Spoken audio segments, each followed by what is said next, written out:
So I had another thought, that an ending thought for you around discernment. And I know I've talked about these pieces before, so I'm assuming you know this, but I talk about there's three doors to discernment, to a discernment process. And one is door number one, you don't do anything. And I talked a little bit about that in some of the sessions because life events are happening and you can't. So you create an agreement and more boundaries. And door number two is that you really roll up your sleeves and try to work on the relationship and see if you can get the help you need, do your individual work, and work together as a couple to reunite and to rework the relationship so that it works this time. And to really work on connecting and getting healed and repairing whatever was painful in the past. And then there's door number three, which is that you really have tried your hardest and possibly one person's like, can't do it anymore. And that you face the ending of the relationship together and you change it. And you change that with a plan, right? Because this is a long-term or significant relationship. So it's not about abandoning the other person or estrangement. It's about talking through it. That's the discernment process, and it's not for everyone. But I wanted to just do a little aside because when I do the discernment work and I work with each individual, my process is that I meet each person separately first to really understand what their story is about the relationship and what they've experienced. And then to come into working together to really identify what's the reason why this relationship isn't working, what's the factors. And I always look at this concept of like, what's blocking these two people to feel loved by each other, appreciated, cared for, noticed, understood? What's blocking it?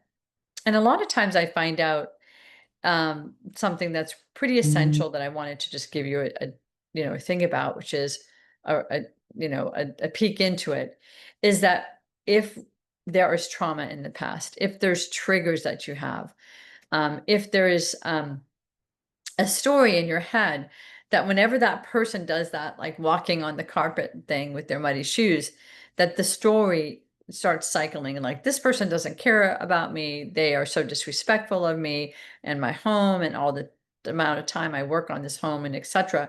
Then that is something that you have to tell the other person is what is that real in your head that keeps playing whenever there is a point of contention, and that the other person empathizing with the story that you have is going to help the trigger. But that can only happen if the trigger's not there and if everyone's calmed down.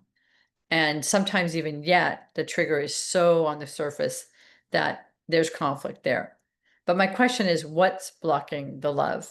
And it's okay if love changes or love dissolves. But as long as there's respect, and maybe there can't be, but if there, you can try to have some kind of conversation about why this happened.